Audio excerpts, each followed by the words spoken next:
ఓం గురు జయ గురు జయ జయ గురు ఓం గురు జయ గురు జయ జయ గురు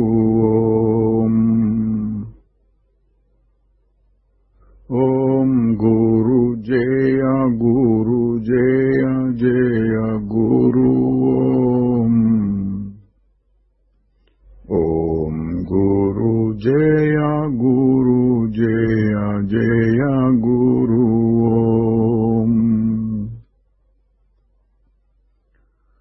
ఓం నమో భగవతే శ్రీరమణాయ. శ్రీరమణ మహర్షితో సంభాషణలు, రకరకాల ప్రశ్నలు, ఒకే రకం జవాబులు అనే ప్రవచన పరంపరలో 72వ భాగానికి వస్తున్నాము. ఇందులో శ్రీ దేవరాజ మొదలయ్యారు గారు రాసిపెట్టినటువంటి డే బై డే విత్ భగవాన్ నుండి తీసుకున్న కొన్ని ముఖ్య అంశాలు. ముందుగా ఒక ప్రకటన. వచ్చే నెల అంటే జూలై నెలలో సత్సంగములు ఉంటాయి. 19వ తారీఖు శుక్రవారం అలకాపురంలో, 20, 21, 22 శని, ఆది, సోమవారములు మంతెనవారిపాలెంలో ఉంటాయి. ప్రకటన సమాప్తం. ఇప్పుడు ఇద్దరు సాధక మహాశయుల అభిప్రాయాలు చూద్దాం. గురు బ్రహ్మ గురు విష్ణు గురుదేవో మహేశ్వర గురు సాక్షాత్ పరబ్రహ్మ తస్మై శ్రీ గురవే నమః. స్వామి గారికి అనేక నమస్కారములు. ఇది వరకైతే ఈ మనస్సుకు ఎవరికి ఏమైనా జరిగితే ఎక్కువ బాధపడేది స్వామి. కానీ మీ బోధలు విన్న తర్వాత ఈ మనస్సు ఇప్పుడు ఏమైనా జరిగినా ఎక్కువ బాధ ఉండటం లేదు. నువ్వు ఆత్మవు, నీకు ఏమి అంటదు కనుక అంటదు అనుకుంటే హాయిగా ఉంటున్నది స్వామి. రమణ భగవాన్ బోధలు వింటూ ఉంటే హాయిగా ఉన్నది స్వామి. భగవాన్ శిష్యుడు మాయ అంటే ఏమిటి అని భగవాన్ని అడిగారు. స్వామి ఏమి చెప్పలేదు. కొంతసేపటికి రాష్ట్రపతి రావడం జరిగినది. అక్కడ ఉన్న వాళ్ళందరూ రాష్ట్రపతి దగ్గరికి వెళ్ళినారు. అప్పుడు మాయ అంటే ఏమిటి అని అడిగిన ఆయన ఒక్కరే ఉన్నారు. అప్పుడు స్వామి మాయ అంటే ఇదేను అన్నారు. అది ఈ మనస్సుకు నచ్చినది. వ్యవహారంలో ఏమి అన్నా జరిగినప్పుడు గుర్తుకు వచ్చినప్పుడు ఇది కూడా మాయ అనిపిస్తుంది స్వామి. స్వామికి నమస్కారం స్వామి. జై గురుదేవ. గురుదేవుల పాద పద్మములకు నా నమస్కారములు. స్వామి, మీరు చెప్పిన బోధలు వినటము వలన నాలో ఎన్నో మార్పులు జరుగుతున్నట్లు నాకు తెలియచున్నది. ఆగి చూడు అని అది చూసినప్పుడు ఏది ఉన్నదో అదే నేను అని అనిపించుచున్నది. నాకు ఏ విషయంలోనైనా ఏదైనా కోపం వచ్చినది ఎవరికి అని చూచినా అది మనస్సుకు కానీ నాకు కాదు అని తెలియచున్నది. నేను ఎవరు అని చూచుకున్నాను. మీరు చెప్పిన సాధనలో మనిషికి మధ్యలో ఉన్న ఖాళీని చూసుకోమన్నారు. దానివల్ల నాకు ప్రతి ఖాళీలోనూ అనుభవము తోచుచున్నది. ఏదైనా బాధ వచ్చినప్పుడు ఎవరికి ఈ బాధని చూచినప్పుడు ఆ బాధ త్వరగా సడలిపోవచ్చున్నది. గురువు పాదములకు నమస్కారము. చిదానంద రూపం శివోహం శివోహం. ఇప్పుడు 1946 జనవరి 23 ఆత్మ విచారణ గురించి చెప్తూ మహర్షి గారు ఇద్దరు జ్ఞాని కవులను ఉదాహరించారు. తాయుమానవారు ఇలా అన్నట్ట, నేనెవరు అని వెతుకుతూ త్వరలోనే నేను కనుక్కున్నాను. ఆ ఆనందమనే స్వర్గం నువ్వే. అట్లాగే నమ్మాళ్వార్ అంటే వీరు వైష్ణవుడు అండి. వైష్ణవుల విశిష్టాద్వైతం, జీవుడు దేవుడు వేరు వేరు అనేటటువంటి వారు. జ్ఞాన పద్ధతి కొంచెం వేరుగా ఉంటుంది. శరణాగతి, అర్పణ అవి ఎక్కువగా చెప్తారు వారు. కానీ మహర్షి గారికి చెప్పినటువంటి నమ్మాళ్వార్ గారి ఒక పద్యం ఎలా ఉందో చూడండి. నేనెవరో నాకు తెలియక నేను నాది అనే మాటలు వాడుతూ ఉండేవాణ్ణి, కానీ నేనన్నా నువ్వే, నాది అన్నా నువ్వే. దేవతలందరూ కొలిచేది ఆ స్వరూపాన్నే. అంటే ఇక్కడ మహర్షి గారు చూపించింది ఏంటంటే నమ్మాళ్వారు కూడా ఆ అద్వైత స్థితిలోకి వచ్చారు. నేనన్నా నువ్వే, నాదన్నా నువ్వే అని. తర్వాత 1946 జనవరి 31 ఒక సందర్శకుడు అడిగాడు, మహర్షి గారు పొద్దున అన్నారు, యథార్థాన్ని తెలిస్తేనే తప్ప శాంతి దొరకదు. ఆ యథార్థం ఏమిటి? భగవాన్ చెప్పారు, ఎల్లప్పుడూ ఏది ఉంటుందో అదే యథార్థం, సత్యం, అదే శాంతం. శాంతం అనేది దానికే మరొక పేరు. ఆయన మళ్ళీ అడిగాడు, ఆ శాంతాన్ని పొందటం ఎలాగా? మహర్షి గారు చెప్తున్నారు, అదే శాంతము అని చెప్పాను కదా. మనం చేయవలసిందేమంటే ఊరకుండటం.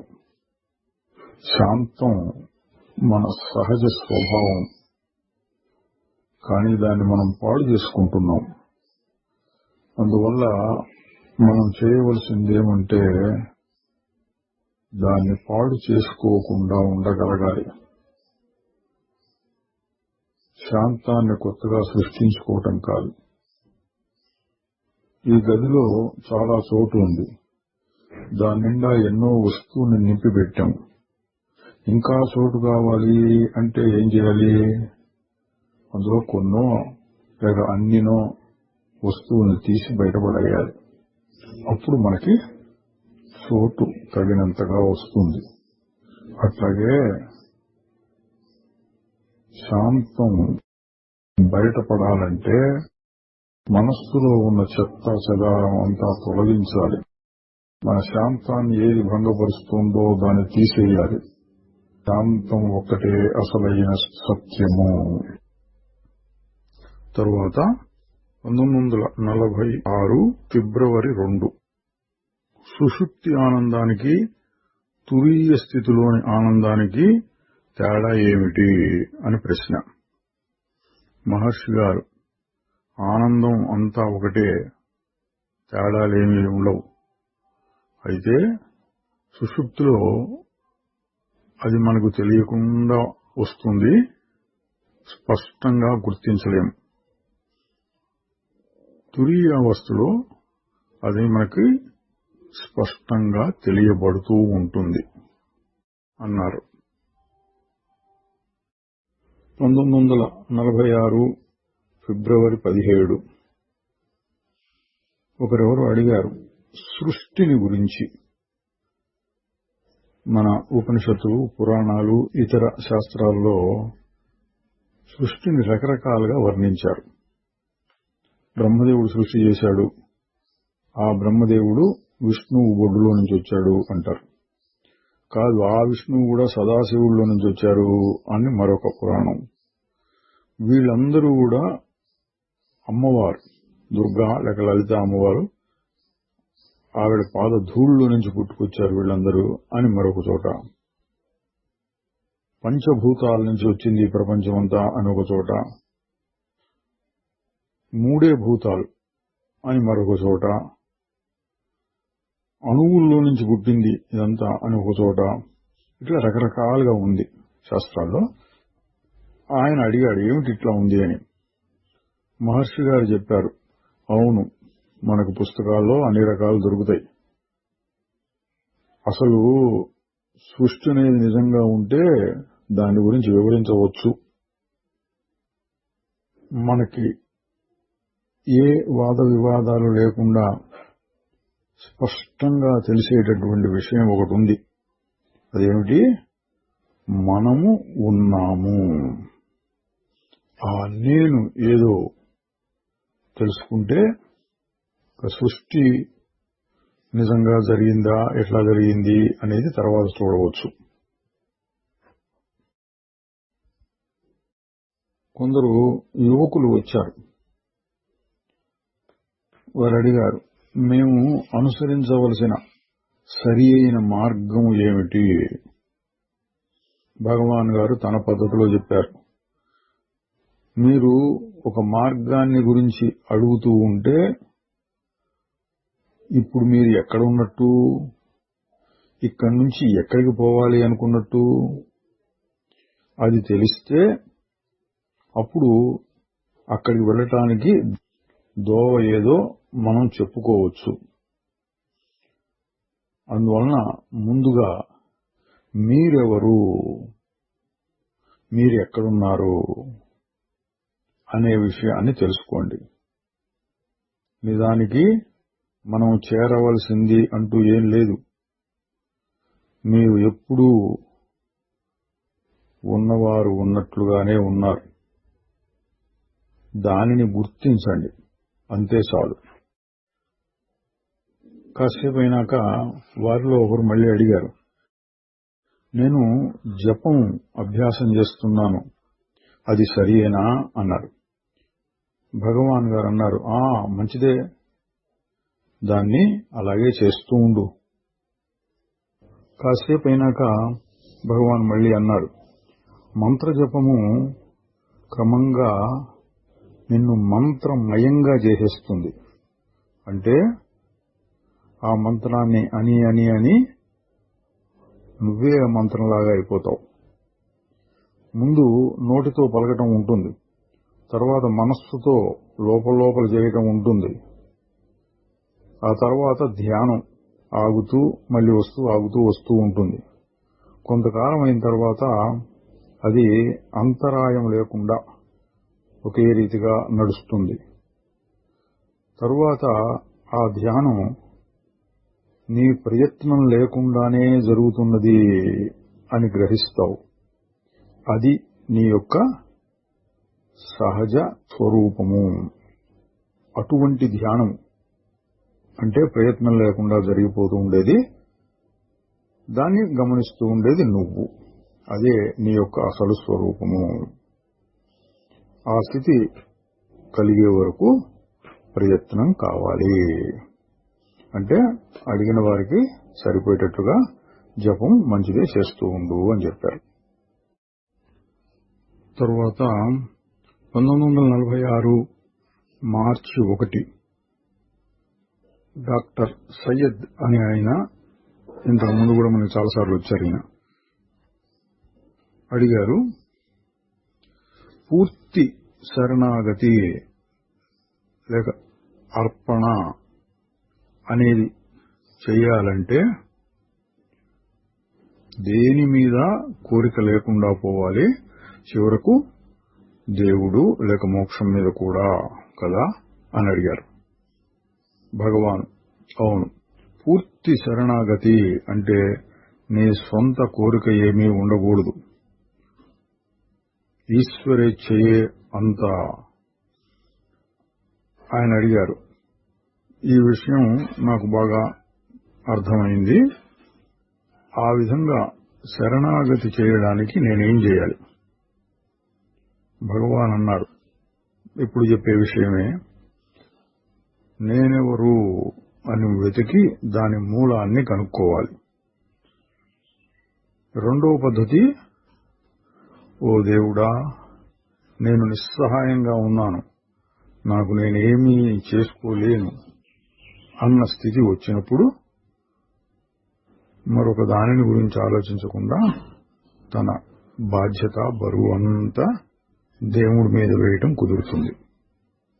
ఇప్పుడు మహర్షి గారు చెప్పిన దాంట్లో ఒకటి విచారణ పద్ధతి, నేనెవరు, దాని మూలదండి. రెండోది నా వల్ల కావట్లేదు, నేనేం చేయలేను అని నిస్సహాయంగా ఈశ్వరుడికి తనను తాను అర్పించుకోవడం. ఒక రకంగా చెబితే మహర్షి గారు ఎప్పుడు చెప్తూనే ఉంటారు, ఇది కూడా ఒక జ్ఞానం. నేనేమి చెయ్యలేను అనుకోవడం, తెలుసుకోవడం కూడా ఒక జ్ఞానం. తరువాత 1946 మార్చి 5 ఆర్థర్ ఆస్బోర్న్ అనే ఇంగ్లీష్ పెద్ద మనిషి రమణాశ్రమంలో చాలా కాలం నివసించారు. ఆయనతో పాటు ఆయన కుటుంబం కూడా ఉండింది. నూనా అనే ఆయన కూతురు చిన్నపిల్ల. ఒకప్పుడు ఆ అమ్మాయిని ఎవరో అడిగారు, గుడ్ నైట్ చెప్పి నీవు ఇప్పుడు ప్రార్థన చేసుకుంటూ పడుకుంటావా అని. ఆ అమ్మాయి చెప్పిందిట, నేను నిద్రపోవాలి, నిద్రయే ప్రార్థన అన్నది. దీన్ని భగవాన్ గారితో చెప్తే భగవాన్ గారు చాలా విఘ్నత కలిగినటువంటి సమాధానం అన్నారు. తరువాత 1946 మార్చి 9 ఒకరు ప్రశ్నించారు, జ్ఞానులతోటి సంఘం అంటే సత్సంగం మౌనంగా జరుగుతుంది, అది ఆత్మానుభవం కలగటానికి చాలా ప్రభావశీలమైన పద్ధతి అని భగవాన్ అంటారు కదా అన్నాడు. దానికి మహర్షి గారి సమాధానం, అవును, అందులో ఏం విరోధమున్నది అన్నాడు. మహర్షి గారు ఇంకా అన్నారు, అటువంటి వారితో సంఘం మంచిదే. వారు మౌనంగా తమ ప్రభావాన్ని వెదజల్లుతారు. మాట్లాడితే ఆ శక్తి కొంత తగ్గుతుంది. అందువలన మౌనమే అత్యంత శక్తివంతమైనది. మాటల ద్వారా వచ్చేటటువంటి శక్తి మౌనానికి ఉండే శక్తి కంటే తక్కువే అన్నారు. అందువలన భౌతికంగా వారికి దగ్గరగా ఉండాలి అని కూడా ఏమీ లేదు. మానసికంగా అటువంటి వారితో సంబంధం పెట్టుకోవచ్చు. ఒకరు అడిగారు, ముక్తి శరీరం ఉన్నప్పుడు కలుగుతుందా, శరీరం పోయిన తరువాత కలుగుతుందా? మహర్షి గారు, అసలు నీకు మరణం అనేది ఉన్నదా? ఎవరికి మరణం? శరీరం చనిపోతుంది. నిద్రలో ఆ శరీరం గురించి నీకు ఎరుక ఉన్నదా?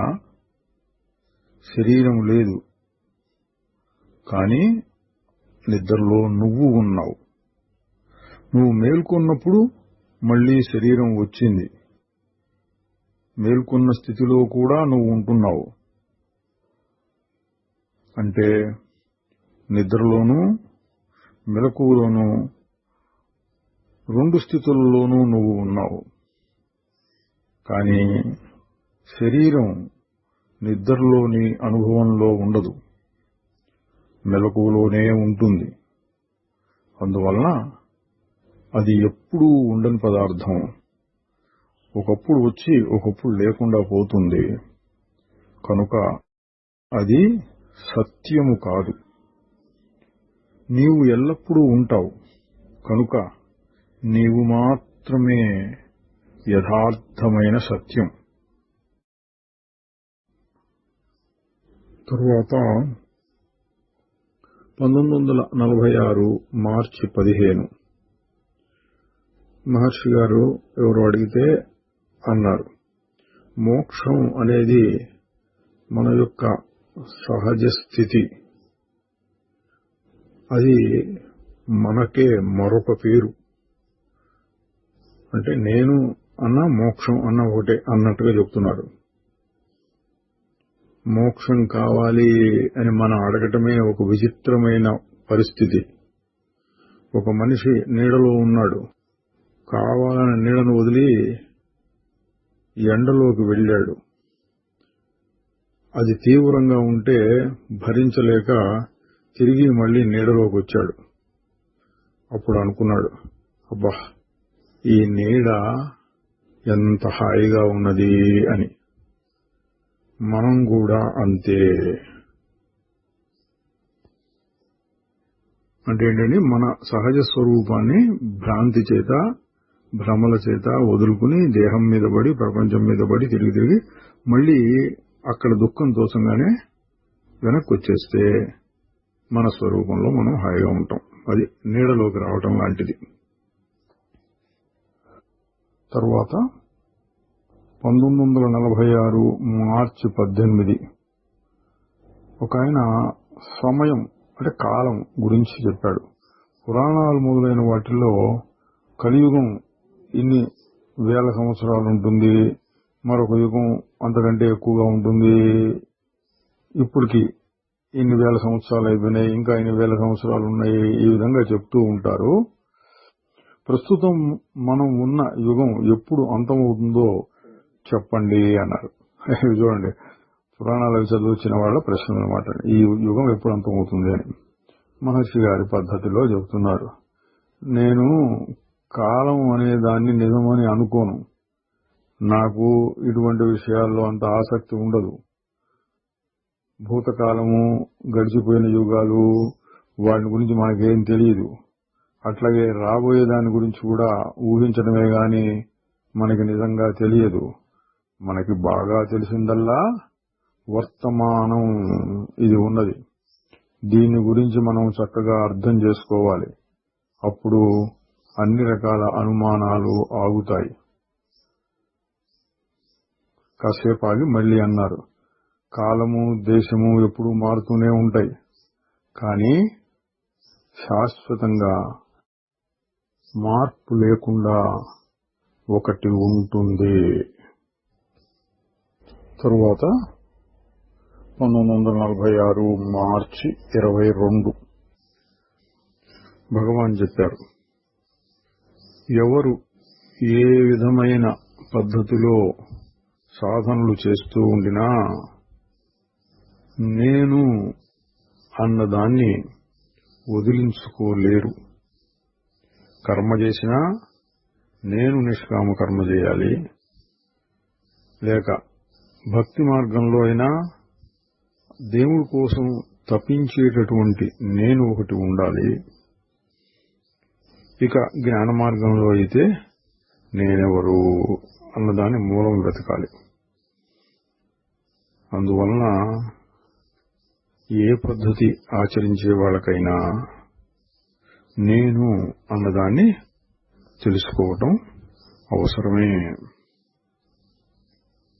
అందువలనే భగవద్గీతలో అన్ని రకాల మార్గాల గురించి చెప్తూనే జ్ఞానియే అసలైన యోగి, అసలైన భక్తుడు, అసలైన కర్మయోగి అని కూడా చెప్పారు.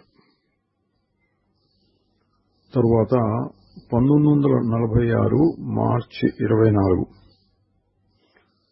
ఒక ప్రశ్న.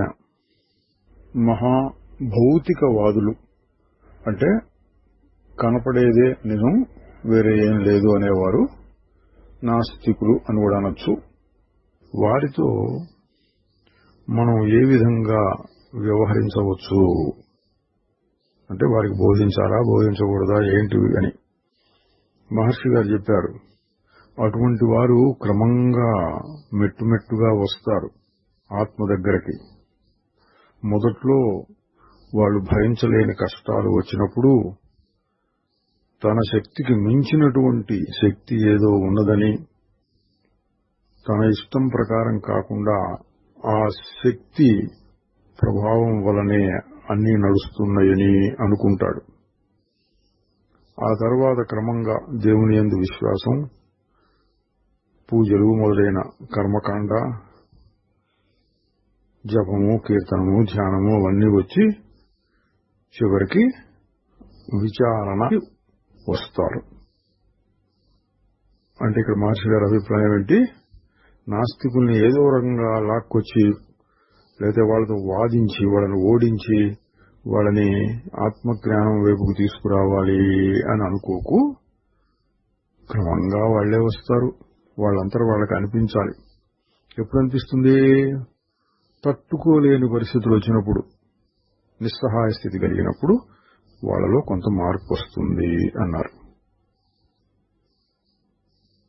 తరువాత 1946 మార్చి 27 ఏదో సందర్భంలో మహర్షి గారు అన్నారు, రకరకాల కర్మకాండలు యజ్ఞయాగాదుల వంటివి చేసి విసుగు చెంది మనశ్శాంతి కరవై దానికోసం ఒక గురువు దగ్గరికి వస్తే అతన్ని ఇంకా ఇంకా ఏవో చెయ్యమని ఉపదేశించేటటువంటి గురువు బ్రహ్మము అవుతాడు, ఆ శిష్యుడి పాలిట యముడు కూడా అవుతాడు. అంటే అతనికి మళ్ళీ ఇంకా ఇంకా జనన మరణాలు కల్పించేవాడవుతాడు అని దానికి తగినట్లుగా ఒక తమిళ పద్యాన్ని ఉదహరించారు.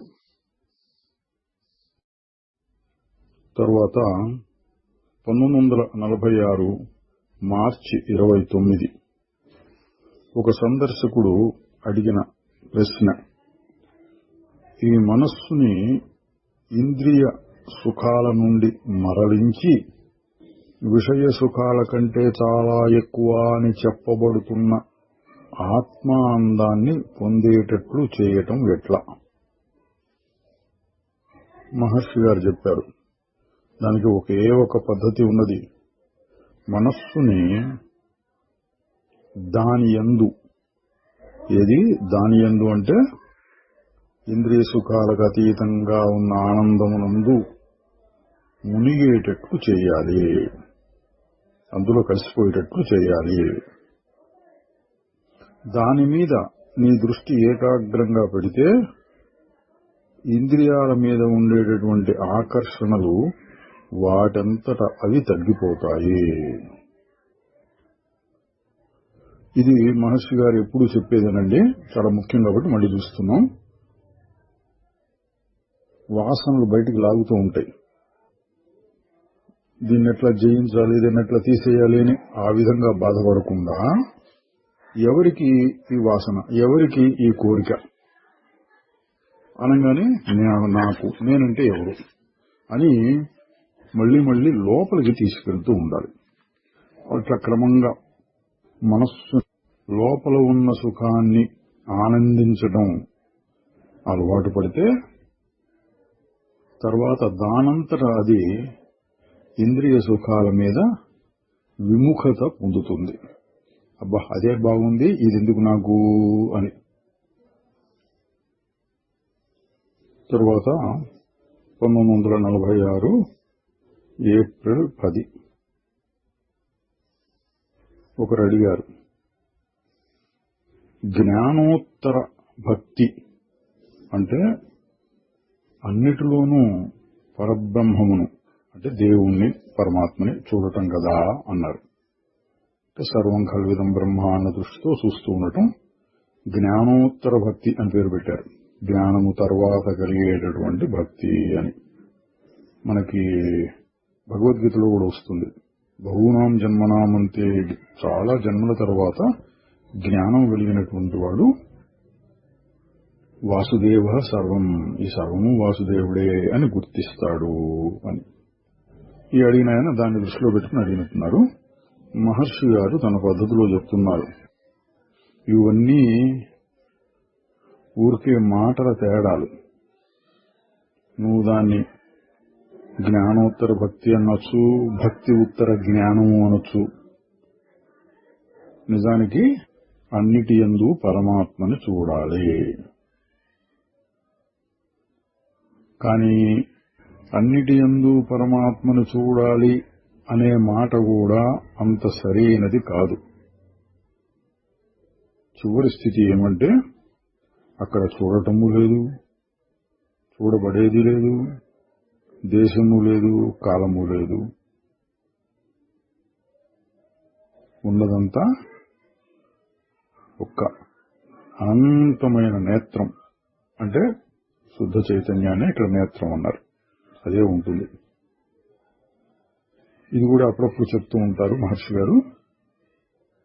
సాధకులకు లక్ష్యం ఏర్పరచడం కోసం ముందు నేనెవరో చూడు అక్కడ మొదలు పెడితే అంతా పరమాత్మ, లేదా అంతా స్వప్నం, నేను అసంగ స్వరూపం, ఇటువంటి భావాలు కొన్ని చెప్తూ ఉంటారు.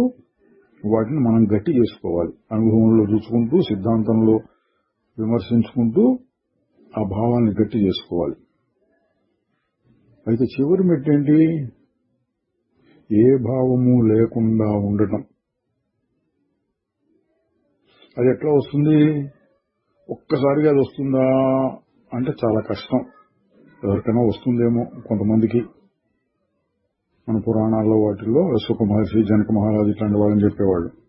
ఎక్కువ మంది విషయంలో ఏదో ఒక భావాన్ని పెట్టుకుని తద్వారా బహిర్ముఖ దృష్టిని అంతర్ముఖ దృష్టిగా మారుస్తూ ఉంటే అది గట్టిపడితే తర్వాత ఆ మౌనం, నిశ్చలం, నిశ్శబ్దం ఆ స్థితి కలుగుతుంది. అందువలన ఇప్పుడు చెప్పిన జ్ఞానోత్తర భక్తి, భక్తియుత్తర జ్ఞానం ఇవి ఉపయోగిస్తాయి. ఇటువంటి భావాలు పెట్టుకోవాలి అంటే చాలా మందికి పెట్టుకోవడం అవసరం అవుతుంది. ఏదో ఒక భావాన్ని పెట్టుకుంటే దేహం నేను అనేటువంటి భావం తగ్గుతూ వస్తుంది. ఒకేసారి నేను మౌనాన్ని అభ్యసిస్తాను అంటే మళ్లీ దేహాభిమానం తయారవుతుంది. అందుకని మహర్షి గారు చెప్పారు, అన్నిట్లోనూ భగవంతుని చూడాలి, కానీ అది కూడా అంత సరైన మాట కాదు అన్నారు. అది నిశ్చలంగా ఏ విధమైన భావం లేకుండా ఉండటమే తన యొక్క సహజ స్థితి. తరువాత 1946 ఏప్రిల్ 12 ఒక ఆయన అడిగాడు, పెద్దాన్ని నమ్మేటటువంటి స్వభావం ఉంది, దాన్ని తీసేసుకోవడం ఎట్లా అంటే ఆయన సమస్య కూడా చెప్పాడు. ఏంటంటే ఎవరైనా వచ్చి ఇది చాలా మంచిది అని చెప్తే దాన్ని పట్టుకోవడం కొన్నాళ్ళు, ఇంకోరెవరైనా వచ్చి ఇది మంచిది అని ఇంకోటేదో చెప్తే దాన్ని పట్టుకుని మొదలు దాన్ని వదిలేయటం. మహర్షి గారు చెప్పారు, అదే మన సమస్య అంతా అదే. మనం అన్నిటినీ నమ్ముతాం ఎవరైతే చెప్తే దాన్ని, కానీ అసలైన వస్తువుని, యథార్థాన్ని, సత్పదార్థాన్ని నమ్మటం లేదు. మనకున్నటువంటి రకరకాల తప్పుడు అభిప్రాయాలు, నమ్మకాలు, వాటిని వదిలించుకోవాలి. ఆయన మళ్లీ అదే ప్రశ్న కొనసాగిస్తున్నట్లుగా అడిగారు. చాలా మంది ఆధ్యాత్మిక గురువులు కనపడుతూ ఉంటారు. వారందరూ రకరకాల మార్గాలను సూచిస్తున్నారు. మనం ఏ మార్గాన్ని, ఎవరు చెప్పిన దాన్ని అనుసరించాలి? భగవాన్ చెప్పారు, నీకు ఏ మార్గంలో శాంతి దొరుకుతుందో దాన్ని పట్టుకో. చూడండి, నేను చెప్పిందే రైటు, దాన్నే పట్టుకో అంటలా. నీకు ఎక్కడ శాంతి దొరుకుతుందో దాన్ని. ఇప్పుడు ఆహార పదార్థాలున్నాయి, ఒక్కొక్కరికి ఒక్కొక్కటి రుచిస్తుంది. తినటం అనేటువంటిది కడుపు నిండటం, బలం రావటం, అది అన్నిటికీ సమానం. కానీ ఏది తింటాము అన్న దాంట్లో రకరకాల ఆహార పదార్థాలు కనపడుతున్నాయి. ప్రపంచం మొత్తం మీద వందల్లో, వేలల్లోనూ, లక్షల్లోనూ ఉంటాయి రకాలు. సరిగ్గా అదే పద్ధతి చెప్పుకోమంటున్నారు. నీకు ఏది సరిపోతుందో, ఏది శాంతినిస్తుందో దాన్ని పట్టుకో. మళ్లీ అడిగాడు ఆయన, కోరికలతో మనం ఏ విధంగా వ్యవహరించాలి? వాటిని తీర్చుకుంటూ ఉండాలా, లేక అణచిపెడుతూ ఉండాలా? మహర్షి గారు ఒక కోరికని తృప్తిపరిచినంత మాత్రం చేత అది తొలగిపోయేటట్లుగా ఉంటే ఆ విధంగా చెయ్యొచ్చు. కానీ అట్లా జరగదు. అనుభవించిన కొద్దీ అవి ఇంకా ఇంకా పెరుగుతూ ఉంటాయి. నిప్పు మీద పెట్రోల్ పోయటం లాంటిది. అయితే బలవంతంగా అణిచిపెట్టడం కూడా మనస్సుని చికాకు చేస్తుంది, పాడు చేస్తుంది. మరి కోరికల్ని నియంత్రించే పద్ధతి ఏంటంటే అవి పుట్టినప్పుడల్లా ఎవరికి ఈ కోరిక కలుగుతోంది అని ప్రశ్నించుకుని మనస్సుని అంతర్ముఖం చేసి తనను తాను చూసుకునేటట్లుగా చేయాలి. అట్లా చేస్తూ ఉంటే లోన ఉన్న ఆనందం అనుభవానికి వస్తూ ఉంటే బయట విషయాల మీద కోరికలు వాటంతటవి తగ్గుతాయి అని మరొక విషయం కూడా చెప్పారు. మరి మొండిగా అన్ని ఆపుకోవాలి అన్నట్లుగా కాకుండా అన్ని కోరికల్ని పూర్తిగా అణుచుకోవాల్సిన పని లేదు. తినటము, తాగటము, నిద్రపోవటము, మలమూత్ర విసర్జనలు మొదలైన వాటిని పెద్ద కోరికల కింద తీసుకోకుండా వాటిని సాగిస్తూ ఉండొచ్చు. అవి మనస్సులోని వాసనలను గట్టిపడేటట్లు చేయవు. వాసనలు గట్టిపడకపోతే పునర్జన్మలు ఉండవు. అవి శరీరం కొనసాగటం కోసంగా ప్రకృతిలో ఏర్పరిచిన ధర్మాలు. అందువలన వాసన గట్టిపడకుండా చూసుకుంటూ చిన్న చిన్న కోరికలను తీర్చుకోవడంలో తప్పులేదు. ఇది చాలా గొప్ప ఉపదేశం అండి. ఇంతకుముందు కూడా 4-5 సార్లు వచ్చింది, మనం చూసాము. అణిచిపెట్టడము మంచిది కాదు, వాటిని అనుభవించి ప్రోత్సహించడము మంచిది కాదు. ఏం చేయాలి? ఎవరికి అని ఎప్పటికప్పుడు విచారిస్తూ లోన ఉన్న ఆనందాన్ని చూపిస్తూ ఉండాలి. మరి చిన్న చిన్న అవసరాలు ఎట్లాగూ అంటే మనం గమనించుకుంటూ ఉండాలి. వాసనలు పెరుగుతున్నాయా, వాసనలు క్రమంగా తగ్గుతున్నాయా అనుభవించినందువల్ల. అన్నం తిన్నాం అనుకోండి, ఫలానా రకం వచ్చింది, తిన్నాం, ఇది బాగుంది మళ్ళీ అదే కావాలి అంటూ ఉంటే వాసన పెరుగుతున్నట్లు. అట్లా కాకుండా ఏదో తినాలి, తినేసాం, ఆ దృష్టితో చూస్తే వాసనలు బలపడకుండా, గట్టిపడకుండా, కొత్తవి రాకుండా ఉన్న వాసనలు, కోరికలు బలహీనపడుతూ వస్తాయి. ఇది సాధకులకు చాలా ముఖ్యమైన ఘట్టం. తరువాత 1946 ఏప్రిల్ 15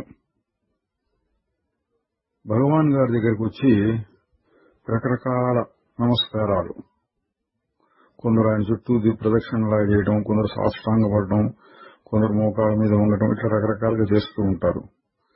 దాన్ని చూచి మహర్షి గారు అప్పుడప్పుడు ఎందుకు ఇవన్నీ అన్నట్లుగా చెప్తూ ఉండేవారు. దానిపైన ఒక భక్తుడు ప్రశ్నించారు, భగవాన్ గారు కూడా గిరి ప్రదక్షిణం చేస్తూ ఉంటారు, అదేవిధంగా దేవాలయాల్లో ప్రదక్షిణాలు చేసేవాళ్ళని కూడా కాదు అనరు, అట్లాగే వీళ్ళు కూడా మీ చుట్టూ ప్రదక్షిణం చేస్తున్నారు భక్తితో కదా అన్నారు. మహర్షి గారు, నేను అటువంటి వాటిని వద్దు అని నిషేధించను, చేస్తే చెయ్యొచ్చు, కానీ అసలైన నమస్కారం తన చుట్టూ తాను ప్రదక్షిణం చేసుకోవడమే. దాన్ని ఆత్మ ప్రదక్షిణం అంటూ ఉంటారు. అంటే తనలోనే ఉన్న దేవుడికి తాను నమస్కరిస్తున్నట్లు అర్థం వస్తుంది. అయితే వీటన్నిటికంటే కూడా మంచి అర్చనా విధానం ఏమంటే ఆత్మధ్యానమే. అంటే నేనెవరు అని విచారించి లోన ఉన్న దైవాన్ని కనుక్కోవటం. అయితే జ్ఞానులు కూడా ఒక్కొక్కసారి ఇతరులకు మళ్ళీనే లోకాచారాల ప్రకారం ప్రదక్షిణలు, పూజలు మొదలైనవి చేస్తూ ఉండొచ్చు. అది ఇతరులని వారి మార్గంలో ప్రోత్సహించటం కోసమే, జ్ఞానులకు అవసరమై కాదు అని రుభుగీతలోని ఒక శ్లోకాన్ని ఉదహరించారు. అద్వైతాన్ని బోధించేటటువంటి గురువు ఎప్పుడైనా ద్వైతాన్ని గురించి కూడా చెప్తూ ఉంటే అది అసలైన బోధ కింద తీసుకోకూడదు. వినేవారి స్థాయిని బట్టి చెప్తున్నట్లు అనుకోవాలి. నాటకంలో తనకొచ్చేటటువంటి డబ్బు కోసంగా ఏడుస్తూ ఉంటారు నటులు. అది నిజమైన ఏడుపు కాదు. జ్ఞాని కూడా రకరకాల ద్వైత పద్ధతుల్ని బోధించటం తన కోసం కాదు, వినేవారి స్థాయిని బట్టి అన్నారు. తరువాత ఏప్రిల్ 18 పరమాత్మని అంతటా చూడటం ఎట్లాగా అని అడిగారు. మహర్షి గారు చెప్తున్నారు, తనలోనున్న ఆత్మను పరమాత్మని చూడగలిగిన వాడే అన్నిటి యందు పరమాత్మని చూడగలుగుతాడు. తాను ఒక ఆకారమని, ఈ శరీరంలో హద్దులకు లోబడి ఉన్నానని భావించేటటువంటి వాడు దేవుణ్ణి కూడా ఏదో ఆకారం ఉన్నవాడి వలేనే చూస్తాడు. తన స్వరూపం ఒక ఆకారం లేనిది, హద్దులు లేనిది అని తెలుసుకున్నటువంటి వాడు మాత్రమే అనంత చక్షువై, అంటే అంతటా ఒక్కటిగా చూడగలిగినటువంటి దృష్టిని పొందుతాడు. తరువాత 1946 ఏప్రిల్ 27 ఒక పండితుడు ద్వారకలో ఒక గుడి పూజారిగా ఉండే ఆయన భగవాన్ గారిని అడిగారు, నాకు శ్రీకృష్ణుడు యొక్క సాక్షాత్కారం కావాలి, నేనేం చేయాలి అన్నారు. మహర్షి గారు తన పద్ధతిలో అడిగారు, శ్రీకృష్ణుడంటే ఎవరు అనే అభిప్రాయం? దానికి ఆయన చెప్పాడు, బృందావనంలో ఉంటూ గోపికలతోటి గోప బాలులతోటి ఆడుకుంటూ ఉండేవారు, ఆ రూపాన్ని చూడాలి. దానికి మహర్షి గారు చెప్పారు, నిన్ను నువ్వు ఒక మానవాకారంగా ఉన్నట్టు భావించుకుంటున్నావు కాబట్టి దేవుణ్ణి కూడా అలాగే చూడాలనుకుంటావు. కానీ ఆయన ఏం చెప్పాడు, నేను అందరి హృదయాలలో ఉన్నాను. 10వ అధ్యాయంలో నుండి అహమాత్మా గుడాకేశ సర్వభూతాశయస్థిత, నేనే అన్నిటికీ మొదలు మధ్య అంతము. అటువంటి కృష్ణుడు నీలో కూడా ఉండి ఉండాలి కదా, అదే నీ ఆత్మ. దాన్ని నువ్వు చూస్తే అసలైన సాక్షాత్కారం కలుగుతుంది. అయినా నువ్వు ఫలానా రూపంలోనే చూడాలి అనుకుంటున్నావు కాబట్టి దానికి మార్గం శరణాగతియే. నాకు ఆ విధంగా కనపడు అని ఆయన్ని ప్రార్థించడమే. తరువాత 1946 మే 8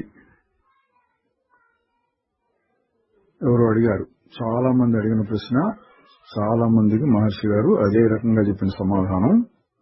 అయితే చాలా ముఖ్యం కాబట్టి మళ్ళీ ఒకసారి మనం కూడా చూద్దాం. నేను విచారణ ఎట్లా చేయాలి, నేనెవరు అని ఒక మంత్రాన్ని జపించినట్లుగా అనుకుంటూ ఉండాలా? మహర్షి గారు కాదు, నేనెవరు అనేది ఒక మంత్రం కాదు. దాని అర్థం ఏంటంటే, ఈ నేను అనే ఆలోచన అంటే అహంకారం నీలో ఎక్కడి నుంచి బయటకు వస్తోంది? అన్ని ఆలోచనలకి మూలమైన నేను ఆలోచన అంటే అహంకారం నీలో ఎక్కడ నుండి వెలువడుతోంది అనేది చూడాలి. ఇది విచారణ మార్గం. అంటే ఏంటంటే మహర్షి గారు చెప్పేది నేనెవరు అనుకోవటం కాదు. ఒకసారి ప్రశ్న వేసుకుని, ఇంతకుముందు చెప్పుకున్నాం, కిందకు సన్న వస్తువు సూది లాంటిది పడిపోయింది, సూది కోసం వెతకాలి అని ఒకసారి మనసులో పెట్టుకుని తర్వాత వెతుకుతూ ఉండటమే. తలకాయి కళ్ళు అటు ఇటు తిప్పుతూ ఉండటం. సూది కావాలా అని జపం చేయటం కాదు. అట్లాగే నేనెవరు అంటాం కాదు. నేనెవరు అని ఒకసారి ప్రశ్న వేసుకుని లోపల చూస్తూ ఉండాలి. ఏది మారకుండా ఉంది. ఏదో ఆలోచన వచ్చింది, దాన్ని కూడా తెలుసుకున్నది ఎవరు? మళ్ళీ ఏదో వచ్చింది, దానికి కూడా మూలం ఎవరు? అట్లా వెతుకుతూ పోవాలి. ఒకవేళ నీకు ఈ విచారణ మార్గం అర్థం కావటం లేదు అనిపిస్తే అప్పుడు నేను అని జపించవచ్చు. నేను అన్నదాన్ని ఒక మంత్రంగా జపించినా నష్టమేమీ ఉండదు. క్రమంగా అది కూడా లక్ష్యానికి చేరుస్తుంది. నేను అనేది దేవుడి యొక్క మొట్టమొదటి పేరు అన్నారు. ఎట్లా చేరుస్తుందండి అంటే మహర్షి గారు ఇది కూడా సరసాలు చెప్పారు. నేనెవరని మొదట్లో వాక్కుతోటి నోరు కదిలిస్తూ, పెదిమలు లోపల నాలిక కదిలిస్తూ చేయడం, తర్వాత క్రమంగా బయటంతా నిశ్చలంగా ఉండి లోపల మనసులో మాత్రం కదలికలు, తర్వాత పోను ఆ కదలికలు కూడా అవే వస్తున్నాయి, కదలకుండా లోపల ఒకటి ఉండి దాన్ని గమనిస్తోంది అనే స్థితి రావటము, ఆ తర్వాత అది నిలబడి ఈ జపం ఆగిపోవడము, ఇటువంటి స్థితులు క్రమంగా కలుగుతాయి. కాబట్టి అది కూడా మంచిదే అని మహర్షి గారు చెప్తూ ఉంటారు. తరువాత ఇంకొక ఆయన అడిగారు, నేను నా సాధన చేసుకుంటూ ఉన్నప్పుడు ఒక్కొక్కసారి ఒక రకమైన ఆనందం అనుభవానికి వస్తూ ఉంటుంది. మరి కొన్నిసార్లు ఏదో చెప్పడానికి వీలుగాని ఒక రకమైన భయం కలుగుతూ ఉంటుంది. ఏంటి అని అడిగారు. దానికి మహర్షి గారు చెప్పారు, నీకు ఏ రకమైన అనుభవాలైనా కలగవచ్చు, కానీ వాటితో తృప్తి చెందకూడదు. నీకు ఆనందం అనిపించవచ్చు, భయం అనిపించవచ్చు. నువ్వు ఈ ఆనందం లేక భయం ఎవరికి తోస్తున్నది అని సాధనని ఇంకా కొనసాగించాలి. అప్పుడు ఈ సుఖము భయము అనే రెండింటినీ దాటి వాటికి అతీతమైనటువంటి దానికి, రెండవది లేనటువంటి దానికి అంటే నిశ్చల స్థితికి చేరుకుంటావు. అప్పుడు ఆ సత్పదార్థం ఒకటే మిగులుతుంది అన్నారు.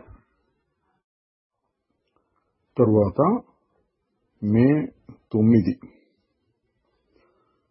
ఒక కవి గారిని గురించిన చర్చ వచ్చింది. ఆయన చాలా గొప్ప కవి, ఆసు కవిత్వం కూడా చెప్తూ ఉంటారు. అంటే అప్పటికప్పుడు ఆలోచించకుండా ఆసువు. శతావధానం కూడా చేయాలని చూస్తున్నాడు అని వచ్చింది చర్చ. దాని మీద మహర్షి గారు అన్నారు, మనస్సుకి శిక్షణ ఇస్తూ ఉంటే ఎంతైనా చేయగలదు, కానీ అందువల్ల సంకల్పాలు పెరుగుతూ ఉంటాయి, మనశ్శాంతి తగ్గుతూ వస్తుంది. తరువాత 1946 మే 10 ఒక ఆయన ప్రశ్న అనేదో ఆ యోగాభ్యాసం చేసి వచ్చినట్టున్నాడు, అడిగే పద్ధతులు తెలుస్తుంది. సాధన చేస్తూ ఉన్నప్పుడు నా లోపల ఏదో ఒకటి పైకి వెళుతున్నట్లు అనిపిస్తుంది. అది సరేనా లేక కిందికి వెళ్ళాలా? చూడండి, ఏదో శక్తి పైకి వెళ్తోంది, కిందికి వెళ్ళాలా? యోగాభ్యాసంలో ఇవన్నీ చాలా ముఖ్యమైన విషయాలు. మహర్షి గారు తన పద్ధతిలో పైకి వెళ్ళినా కిందికి వెళ్ళినా ఏమీ పట్టించుకోకు, నువ్వు ఉంటేనే కదా అవన్నీ ఉండేవి, ఆ విషయం మర్చిపోకు. ఏ అనుభవం కలిగినా సరే ఎవరికి అనుభవం అనే విషయాన్ని గుర్తు చేసుకుంటూ ఉండు. ఆ స్వరూపాన్నే పట్టుకొని ఉండు. ఇది జ్ఞాన మార్గం అండి. కింద పోతుందా పైకి పోతుందా, అది పెద్ద వెలుతురులాగా ఉందా చీకట్లాగా ఉందా దేవుళ్లాగా ఉందా, ఇది కాదు ముఖ్యం. దానిని చూచేది ఎవరు అని మళ్లీ మళ్లీ తన స్వరూపాన్నే గుర్తు చేసుకుంటూ ఉండాలి. కాసేపైనాక మళ్లీ ఆయనే ప్రశ్నించాడు, ధ్యానం చేసే సమయంలో కళ్ళు మూసుకుని కూర్చుంటే మంచిదా? మహర్షి గారు, కళ్ళు మూసినా తెరిచినా ఒకటే, నీకు ఏది సౌకర్యంగా ఉంటే అట్లా చేయవచ్చు. అసలు విషయం ఏంటంటే, చూచే వస్తువు కండ్ల కంటే వేరుగా ఉంటుంది. అది గనక అంతర్ముఖమై లోపల చూస్తూ ఉంటే కళ్ళు తెరిచి ఉన్నా బయట ఏమీ కనపడదు అన్నారు. ఉదాహరణగా ఒకటి చెప్పారు. మనం చూడకుండా ఉంటే కిటికీ తలుపులు మూసి ఉన్నా తెరిచి ఉన్నా ఒకటే అన్నారు. మళ్లీ ఆయనే ఇంకొక రకమైన ప్రశ్న వేశాడు. ధ్యాన సమయంలో దోమలు బాధిస్తూ ఉంటాయి, వాటిని ఓర్చుకుంటూ ధ్యానాన్ని కొనసాగించాలా లేక వాటిని తరిమి వేసే పద్ధతులు ఏమైనా చేయాలా? మహర్షి గారు ఇట్లాంటి వాటికి సూటిగా చెప్పరు. దోమల్ని చంపు అని గాని లేక దోమల్ని పోషించు అని గాని చెప్పరు. ఏమంటున్నారు, నీకు అనుకూలమైనట్లుగా చెయ్యి. వాటిని ఓర్చుకున్నంత మాత్రం చేతనే ముక్తి రాదు, తోలేసినంత మాత్రం చేత ముక్తి రాకుండా పోదు. నువ్వు చేయవలసింది ఏకాగ్రత, ఆ తర్వాత మనోనాశం అంటే నిశ్చల స్థితి. నువ్వు ఏ విధంగా చేస్తే నీకు అనుకూలంగా ఉంటుందో, ధ్యానం బాగా కుదురుతుందో అది నువ్వే చూసుకో. తర్వాత మే 14వ తారీఖు భోజనాల సమయం అయింది. ఎవరో ఒక పెద్ద ఆవిడ రకరకాల పదార్థాలు రుచికరమైనవి చేసుకుని వచ్చి భగవాన్ గారికి వడ్డించాలి అని ఉన్నది. దాని మీద భగవాన్ గారు చెప్పారు, ఎవరు ఏం తెచ్చినా నాకంతా ఒకటే, నేను అన్నింటినీ కలిపేసి తింటాను. ఒకప్పుడు ఉండేది రకరకాల పదార్థాలు రకరకాల రుచులు కావాలి అని. ఏకత్వాన్ని గ్రహించిన తర్వాత అదంతా పోయింది అన్నారు. అంటే మహర్షి గారి అలవాటు ఏమేమి ఉన్నాయో, ఏదో పప్పు కూర పచ్చడి పులుసు అన్నీ కలిపేసి ఒక ముద్దలాగా చేసి తింటారు. రకరకాల విడివిడిగా తినకుండా. విడివిడిగా తినటం మొదలు పెడితే మహర్షి గారికి ఇది బాగా నచ్చుతుంది, ఇది బాగా నచ్చుతుంది అని ఇంకా ఇంకా అవేవే చేసుకుంటూ వస్తారు. మహర్షి గారికి కూడా రుచులు కల్పించడానికి చూస్తారు. తరువాత మే 15వ తారీఖు ఒక సందర్శకుడు అడిగిన దానికి భగవాన్ గారు ఇలా చెప్పారు, నీకేవో కాంతులు కనపడుతున్నాయి మనుషుల చుట్టూ పదార్థాల చుట్టూ అంటున్నావు. ఆ కాంతి గాని లేక శబ్దాలు గాని వస్తూ ఉంటే వాటి మీద ధ్యానం కాదు, వాటిని తెలుసుకునేది ఎవరు అనే దాని మీద ధ్యానం పెట్టాలి. తరువాత 1946 మే 31 మరొక ప్రశ్న. చనిపోయిన తరువాత అంటే శరీరం పోయిన తరువాత ఆత్మ ఏ స్థితిలో ఉంటుంది?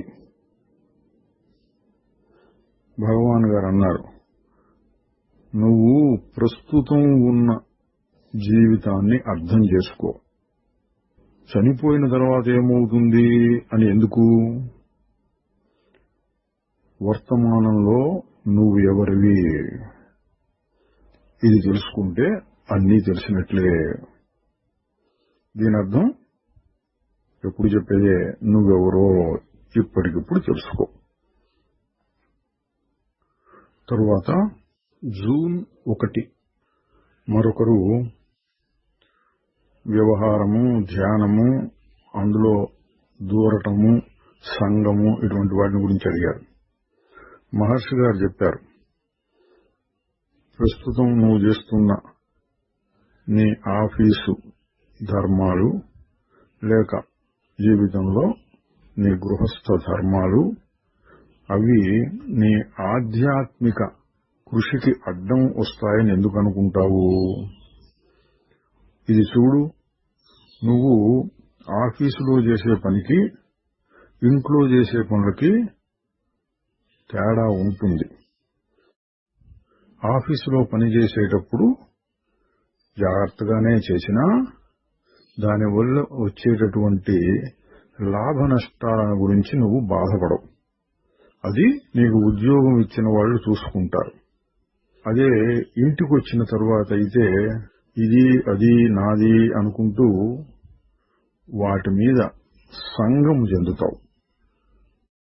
అందువలన నేను చేసే పనులన్నీ నాకు, నా కుటుంబానికి లాభమా నష్టమా అనే ఆందోళనతో నిండి ఉంటుంది నీ మనస్సు. అట్లా కాకుండా అన్ని పనులను సంఘం అంటే అభిమానం లేకుండా ఆఫీసులో పనులు చేసినట్లుగానే ఇంటి దగ్గర కూడా చేస్తూ ఉండటం కుదురుతుంది. నాటకంలోని నటుని వలె అన్ని వ్యవహారాలు అభిమానం లేకుండా పైకి నటిస్తూ చేసుకుంటూ పోవచ్చు. నేను దేహం కాదు, దానికి వేరైన చైతన్యము ఆత్మ అని తెలుసుకోవటమే ముఖ్యం. ఒకసారి అది తెలిస్తే ఇక ఏ వ్యవహారము నిన్ను ఇబ్బంది పెట్టదు. నేను శరీరము కాదు, నాకు వ్యవహారం అంటదు, నేను శుద్ధమైన ఆత్మను అని నాకు నేను ఎప్పుడూ చెప్పుకుంటూ ఉండాలా అని అడిగితే, నీకు ఎప్పుడెప్పుడు దేహంతో సంగం కలిగినట్లు అనిపిస్తుందో అప్పుడల్లా నీవు ఆ విషయాలను గుర్తు చేసుకుంటూ ఉండొచ్చు. అయితే అది ఒక మంత్రంలాగా యాంత్రికంగా చేసుకుంటూ పోతే పెద్ద ప్రయోజనం ఉండదు. ఆత్మ విచారణ చేసి, అంటే నేనెవరు అని విచారణ చేసి నేను శరీరము అనేటువంటి భావాన్ని తొలగించుకోవాలి. అదే సరైన పద్ధతి. అంటే ఏంటండి, నాకేమంటదు, నేను శుద్ధ చైతన్యాన్ని, నేను శరీరం నేను కాదు అని 10 సార్లు అనుకోవచ్చా అంటే అనుకోవచ్చు, కానీ అది రెండో రకం. ముఖ్యమైన విషయం ఏంటి, నేనెవరు అని ప్రశ్న వేసుకుని ఆ నిశ్చల స్థితిని అనుభవంలో చూసుకోవాలి. నేను అది నిశ్చల స్థితి, శరీరం కాదు అని అనుభవంలో చూసుకుంటూ ఉంటే దానికి బలం ఎక్కువ. ఊరికే మాటగా నేను ఇది కాదు, అది కాదు, ఇది కాదు, అది అది అది ఇట్లా అనుకుంటూ ఉంటే అలా పై పొరల్లో ఉంటుంది, మనస్సులో లోతుకి దిగదు. పైకి నేను శరీరం కాదు అంటూనే వేరే ఆలోచనలు కూడా ఏవో వస్తూ ఉంటాయి లోపల. అందుకని మహర్షి గారు ఎప్పుడే చెప్పేది విచారణ ముఖ్యము. విచారణ కుదరని సమయాల్లో, అంటే ఒక్కోసారి కుదరదు, బాగా జడంగా నిద్రమత్తులోనే అది ఉందనుకోండి, అప్పుడు నేనెవరు అనేది పనిచేయదు. అట్లాగే తీవ్రమైన అలజడి ఉద్రేకాలు ఉన్నప్పుడు నేనెవరు అంటే కూడా సరైన విచారణ జరగదు. అటువంటి సమయంలో అనుకుంటూ ఉండొచ్చు, నాకేమంటదు, నేను అది అని ఇంతకు ముందు కలిగిన అనుభవాలను గుర్తులోకి తెచ్చుకుని అది నేను అనుకుంటూ ఉండొచ్చు. మళ్ళీ ఆయన అడుగుతున్నాడు, ప్రారంభ సాధకుల కోసం చిన్న మొక్కలకి చుట్టూ కంచెపెట్టి రక్షించినట్లుగా ఏవైనా ఇతర సాధనలు తేలికపాటివి ఉంటే ఉపయోగిస్తాయి కదా. ఉదాహరణకి తీర్థయాత్రలకు వెళ్లడము, సత్సంగాల్లో పాల్గొనటము మొదలైనవి అన్నాడు. మహర్షి గారు చెబుతున్నారు, అవి ఉపయోగించవు అని ఎవరంటారు? కానీ ఆ బాహ్య పరిస్థితులు అంటే తీర్థయాత్రకు వెళ్ళటం, సత్సంగాలకు వెళ్ళటం నీ చేతుల్లో ఉండకపోవచ్చు. మనస్సును అంతర్ముఖం చేసి నిన్ను నువ్వు చూసుకోవడానికి ప్రయత్నం చేయటం అది ఎప్పుడైనా కుదురుతుంది అన్నారు. తరువాత జూన్ 15 ఎవరో అడిగిన దానికి సమాధానంగా భగవాన్ చెప్పారు, మనం చూచే ప్రతి వస్తువు మారుతూ ఉంటుంది, ఎప్పుడూ మారుతూనే ఉంటుంది. అయితే ఈ మారే వస్తువులకు ఆధారంగా మారనటువంటిది ఏదో ఒకటి ఉండాలి.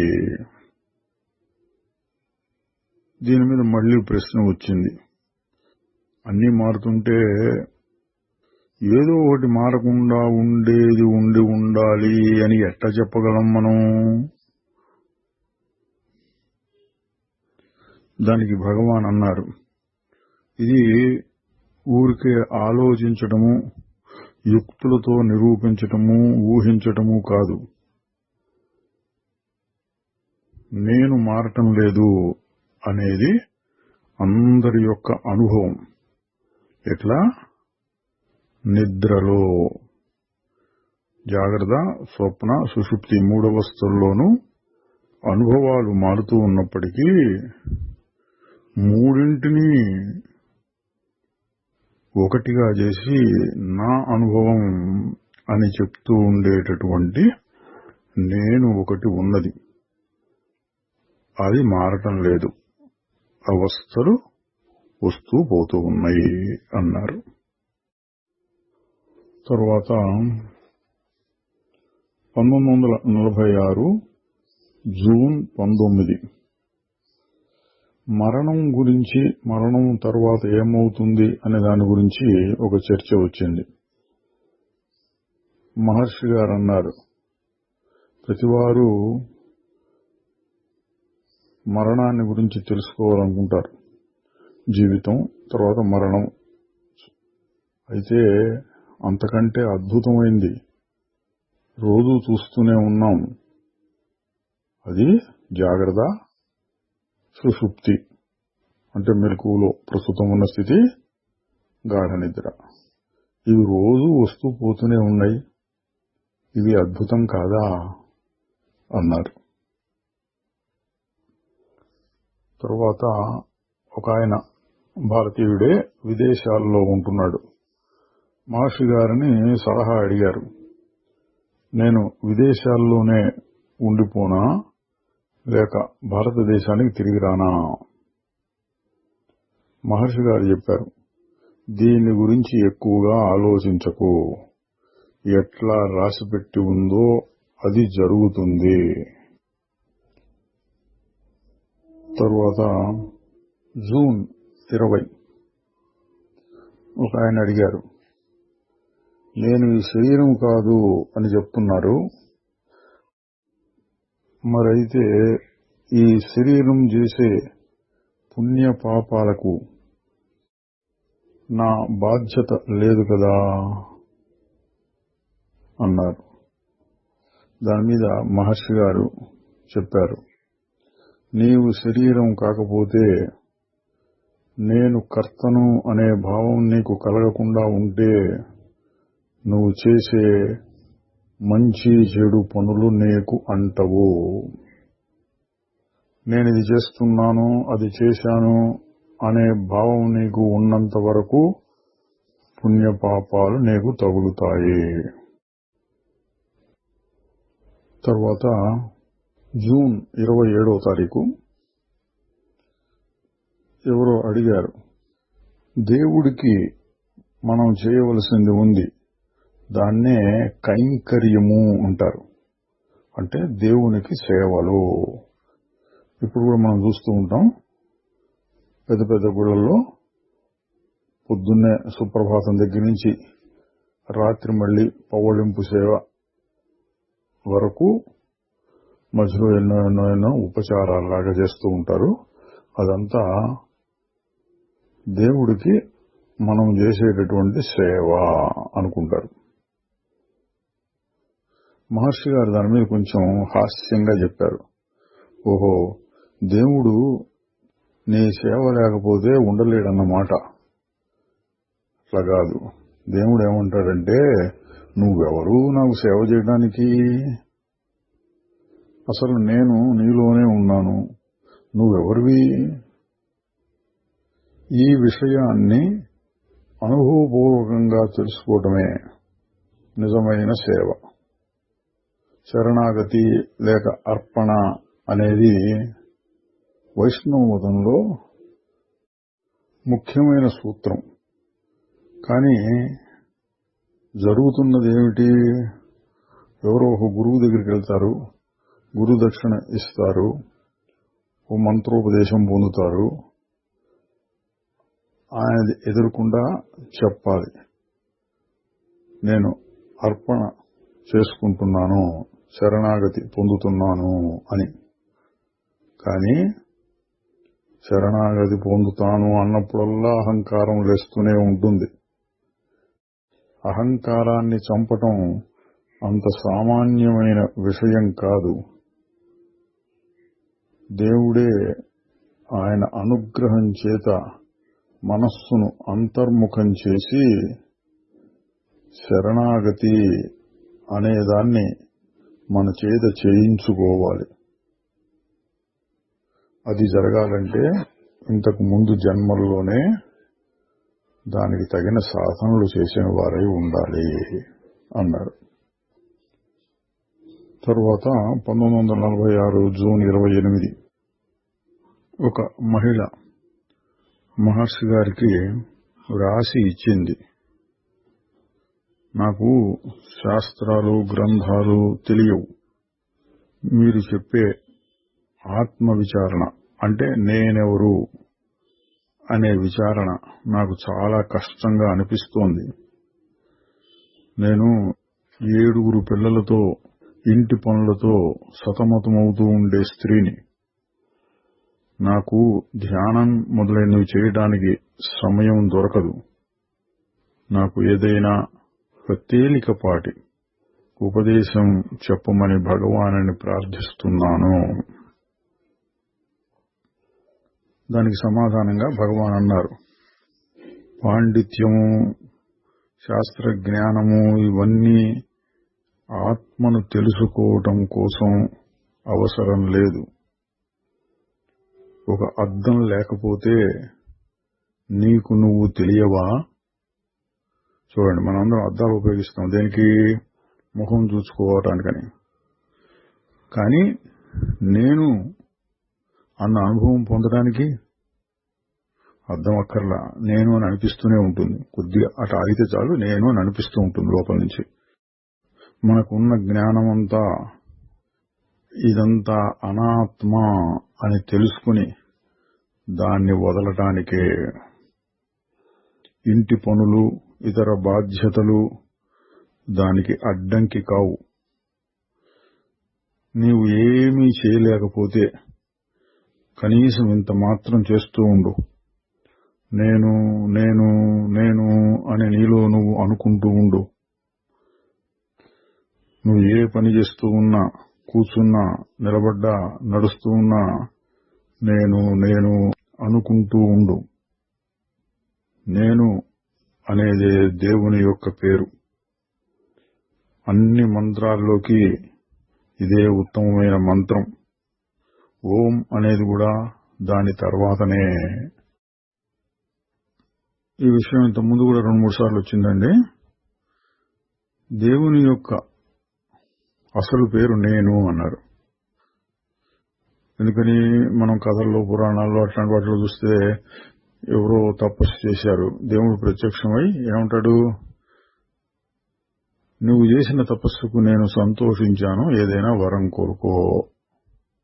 అట్లా నేను అన్నమాట వాడతాడు దేవుడు కూడా. ఆయన మాట్లాడితే అంటే ఇటువంటి కథల్లో మాట్లాడినట్టు చూపిస్తారు కదా, అట్లాగే ప్రతివారు నేను నేను అన్న మాట వాడతారు. నేను అనే మాటని చెప్పలేనటువంటి పశుపక్షాదుల్లో కూడా ఆ భావం ఉంటుంది. అందువలన నేను అనేదే దేవుడికి కూడా మొదటి పేరు అన్నారు. ఇంకొక ప్రశ్నకు సమాధానంగా మహర్షి గారు ఎప్పుడూ చెప్పే విషయమే చెప్పారు. మన ప్రారబ్ధ కర్మను జయించి స్వేచ్ఛగా ఉండడానికి 2 మార్గాలు. ఒకటి, ఎవరికి ప్రారబ్ధము అని విచారించడం, అహంకారానికి అని వస్తుంది. ఇంకా విచారిస్తే అహంకారమే అసలు లేదు అని తెలుస్తుంది. ఇంకొక పద్ధతి ఏంటంటే పూర్తి శరణాగతి. ప్రభు, నేననేది లేదు, అంతా నువ్వే, నాకు ఏమీ అవసరం లేదు, ఈ అహంకారాన్ని నువ్వు తీసేసుకో అనటమే పూర్తి శరణాగతి. ఈ 2 పద్ధతుల్లోనూ సమానం ఏమంటే అహంకార నిర్మూలనం. తరువాత 1946 జూలై 3 ఒకరు అడిగారు, మీరు ఆలోచనల యొక్క మూలాన్ని వెతుకు అని చెప్తూ ఉంటారు. నాకు గుర్రం అనే ఒక ఆలోచన వచ్చింది అనుకోండి, దాని మూలం ఎక్కడా అని నేను వెతుకుతే అది నా జ్ఞాపకాల్లో నుండి వచ్చింది అని తెలుస్తుంది. మళ్ళీ ఆ జ్ఞాపకం ఎక్కడి నుంచి వచ్చింది అని చూస్తే అంతకుముందు గుర్రం అనే ఒక వస్తువుని నేను చూచి ఉంటాను, అదే జ్ఞాపకంగా మిగిలింది, అంతకంటే నాకు మూలమేం కనపడటం లేదు అన్నాడు. మహర్షి గారు చెప్పారు, ఇదంతా ఆలోచించమని నీకెవరు చెప్పారు? అవన్నీ మళ్ళీ ఆలోచనలే అవుతాయి కదా. ఆ విధంగా ఇది జ్ఞాపకము, ఇది విషయానుభవము, ఇదంతా ఆలోచిస్తూ ఉంటే దానికి అంతం ఉండదు. విత్తు ముందా చెట్టు ముందా అన్నట్లుగా దాన్ని చూచినందువల్ల జ్ఞాపకం వచ్చిందా, జ్ఞాపకాలు ముందే ఉన్నందువల్ల దానిని గుర్తించానా, ఈ చర్చకు అంతం ఉండదు. విత్తు ముందా చెట్టు ముందా అన్నట్లుగా ఉంటుంది. అది కాదు చేయమని చెప్పింది. ఈ విషయానుభవము, దానికి సంబంధించిన జ్ఞాపకాలు ఎవరికి కలుగుతున్నాయి అని ప్రశ్నించుకుని ఆ నేనేమిటి, అది ఎక్కడి నుంచి వస్తోంది అని చూడాలి. మళ్ళీ ప్రశ్న, ఆ విధంగా వెతకటం నాకు తెలియటం లేదు, దాన్ని ఎట్లా చెయ్యాలి? మహర్షి గారు చెప్పారు, నేనెవరు అన్న ఆలోచన పెట్టుకుని ఆ ఆలోచన ఎక్కడి నుండి పుట్టుకొస్తున్నదో దాని మీద ఏకాగ్రత చేయాలి. నిద్దట్లో నీకు ఏ ఆలోచనలు లేవు కదా, ఆ తర్వాత ఆ నిద్రలో నుంచే నేను అన్న మొదటి ఆలోచన పుట్టుకొస్తోంది. అది ఏమిటి, ఎక్కడి నుంచి అని లోనికి తిరిగి లోన వెతకాలి. ఆయన అన్నాడు మళ్ళీ, ఆ విధంగా చేస్తే ఆత్మ సాక్షాత్కారం కలుగుతుందా? మహర్షి గారు, ఆత్మ సాక్షాత్కారం అనేది ఏమీ లేదు. ఎందుకంటే అది ఎప్పుడూ సాక్షాత్తే, అది ఎప్పుడూ ఉండేదే. ప్రస్తుతం అసత్య పదార్థాన్ని సత్యము అని భావిస్తున్నాం కాబట్టి ఆ అసత్ పదార్థాన్ని పట్టుకోవాలని పాకులాడుతున్నాం కాబట్టి మనం చేయవలసిందల్లా అసత్ పదార్థాన్ని వదిలించుకోవటమే. నీవు అది చేయగలిగితే సత్యం సత్యంగా ఉంటుంది. కాసేపైనాక ఆయన మళ్ళీ అన్నారు, కొంతమంది ప్రపంచం సత్యమేను అంటూ ఉంటారు. మీరు ఇతర వేదాంతులు అది అసత్యము అంటూ ఉంటారు. ఈ కనిపించే ప్రపంచం అసత్యం ఎట్లా అవుతుంది? మహర్షి గారు, వేదాంతులు ప్రపంచం అసత్యం అని చెప్తారు అనుకోవటం కూడా పొరపాటే.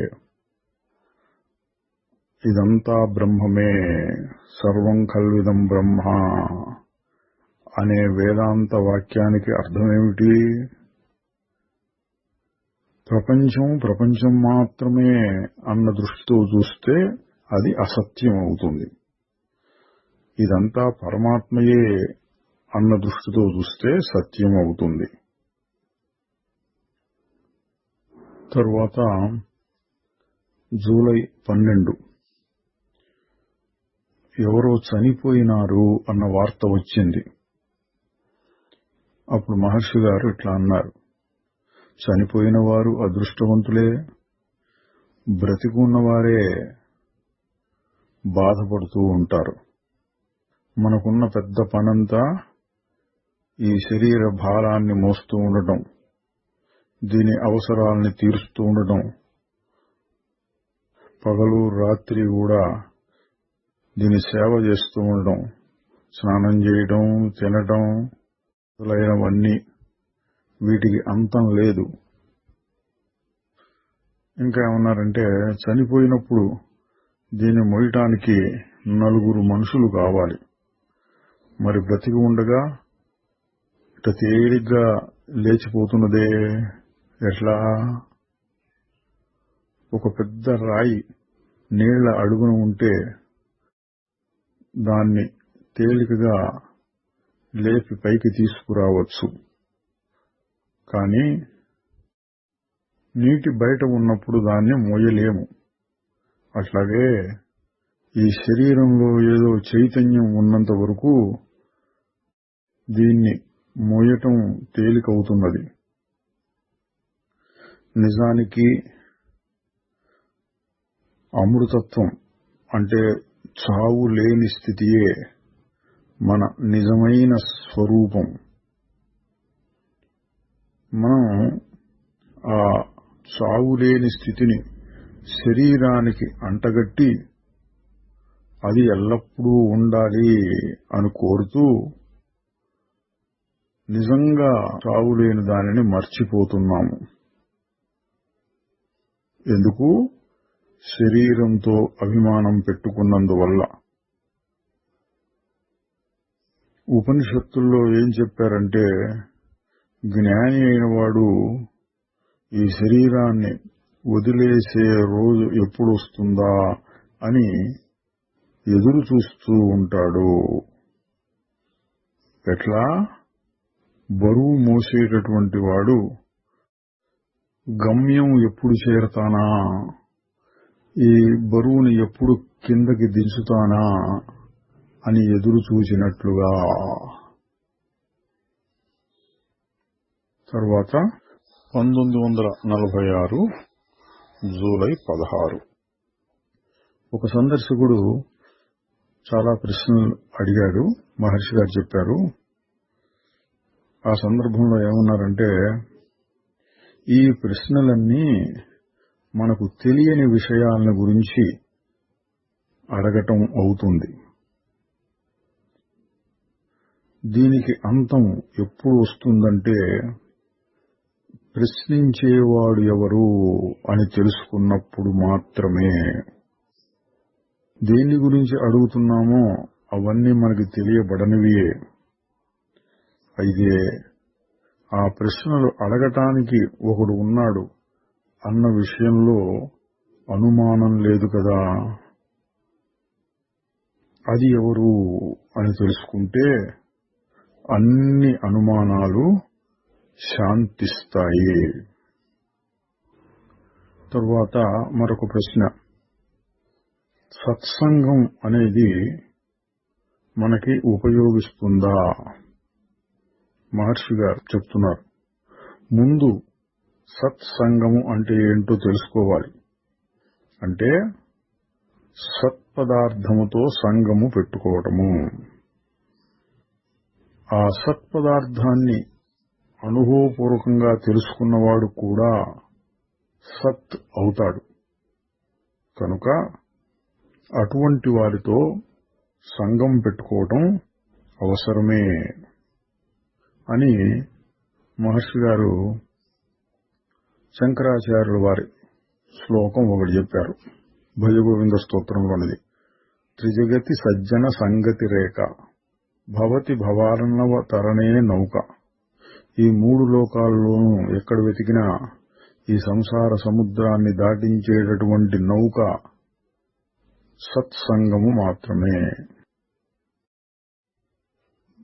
తరువాత 1946 జూలై 18 ప్రశ్న, నేను ఉదయాన 5 గంటలకి లేచి ఏకాగ్ర బుద్ధితో ఆత్మధ్యానం చేయాలని చూస్తూ ఉంటాను.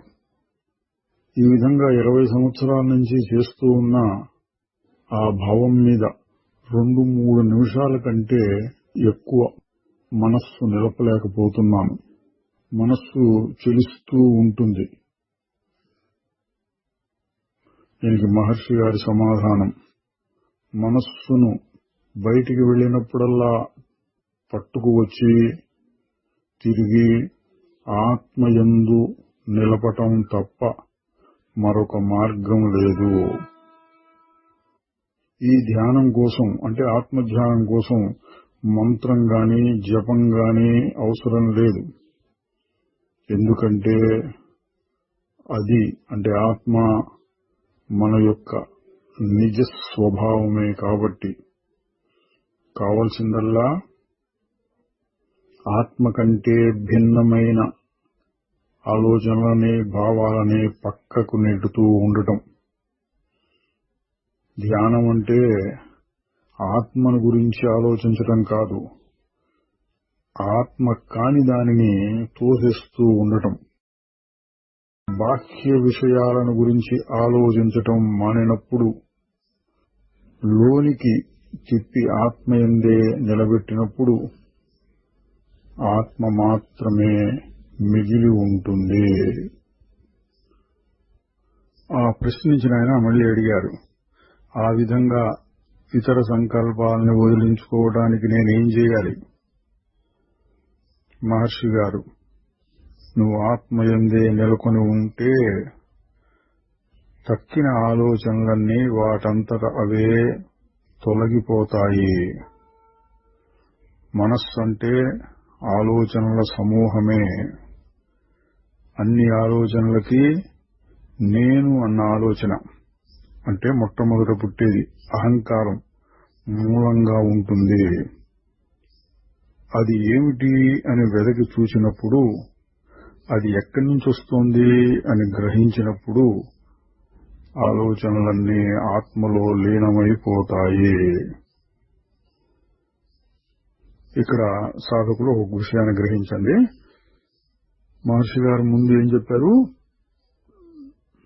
నీకు ఆత్మయందు ధ్యానం కుదరాలి అంటే అనాత్మను తొలగించుకుంటూ ఉండు, తర్వాత ఆత్మ మీద నీ మనసు నిలుస్తుంది అన్నారు. అనాత్మను తొలగించడం ఎలాగా ఆయన ప్రశ్న వేస్తే, ఆత్మయందు నిలకడగలిగితే అనాత్మ పోతుంది. చూడండి, రెండు.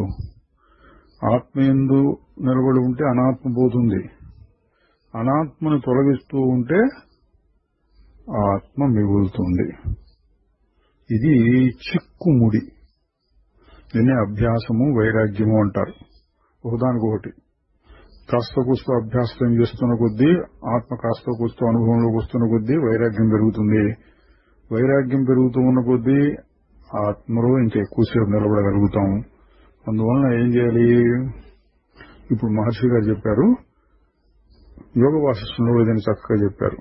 అభ్యాస వైరాగ్యములు రెండింటినీ ఒకే సమయంలో అభ్యసిస్తూ ఉండు. మహర్షి గారు కూడా అదే చెప్పారు. ఇంకా చెప్తున్నారు,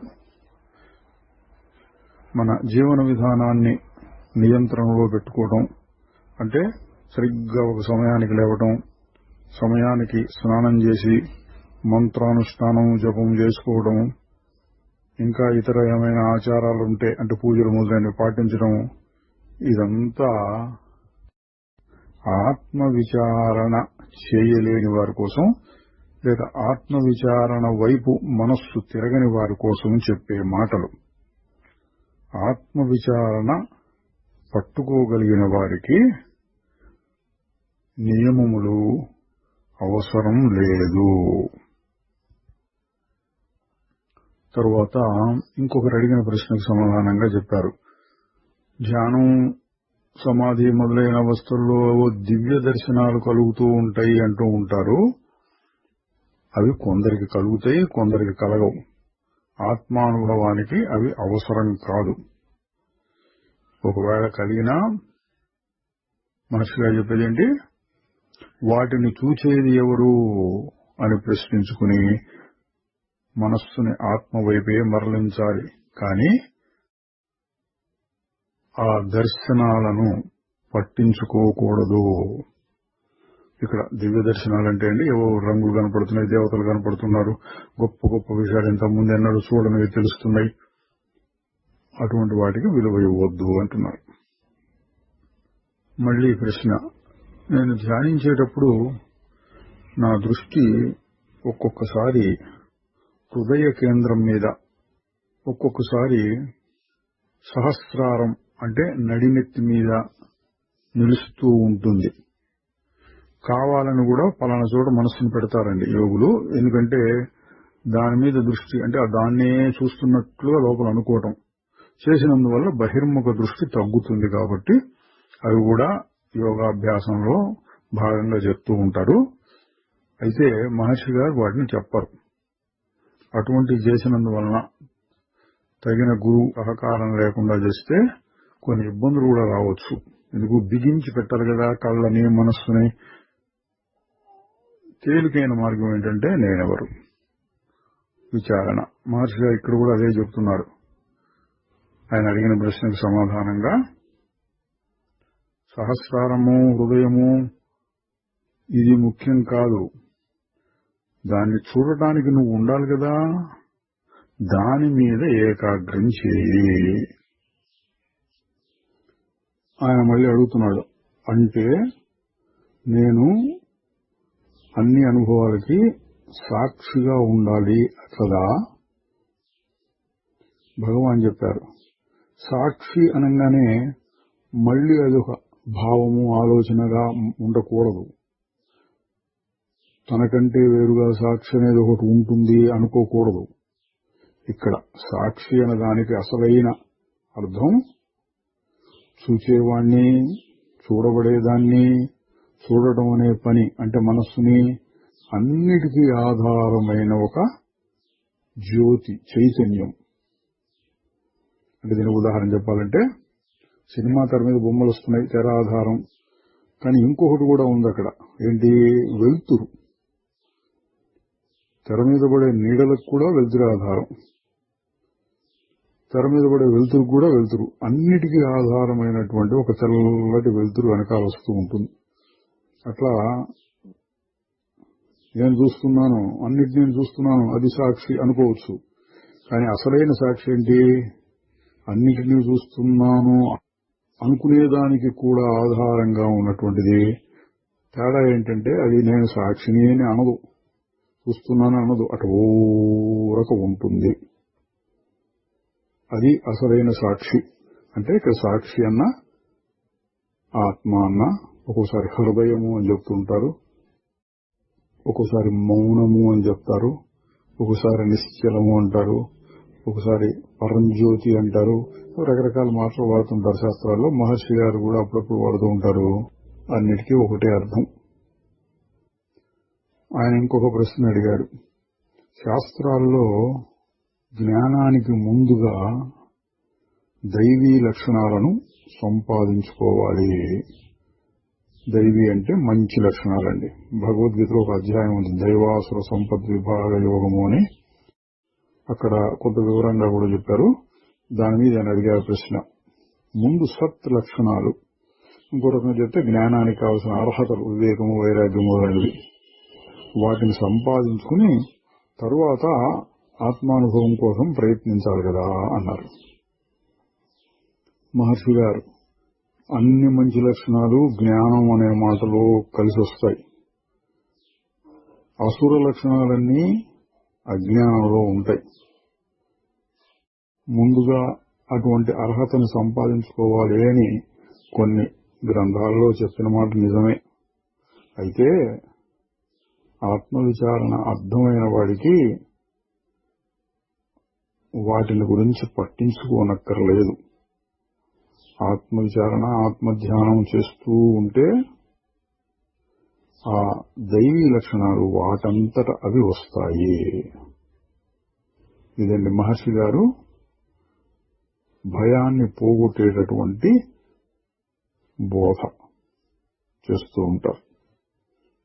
కొన్ని శాస్త్రాల్లో చాలా వివరంగా చెప్తారు. ఉదాహరణకి యోగ వాసిష్టంలో వైరాగ్య ప్రకరణము అని ఉంటుంది. జ్ఞానానికి ముందు మెట్టుగా మొదటి ప్రకరణం. అది దాదాపుగా 1000 శ్లోకాలు ఉన్నాయి.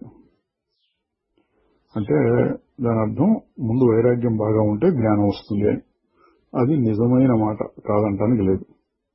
అయితే మహర్షి గారు కొంత తేలిక చేసి చెప్తారు. ఏంటంటే నీకు తక్కిన అర్హతలన్నీ ఉన్నాయో లేవో, ఆత్మవిచారణ అనేది నీకు అర్థమైతే, నేనెవరు అనే మాట నీకు అర్థమైతే, దాన్నే మళ్ళీ మళ్ళీ మళ్ళీ మళ్ళీ అభ్యాసం చేస్తూ ఉండు. అందువల్ల అర్హతలు వాటంతట వస్తాయి. ఓం నమో భగవతే శ్రీరమణాయ చిదానందరూప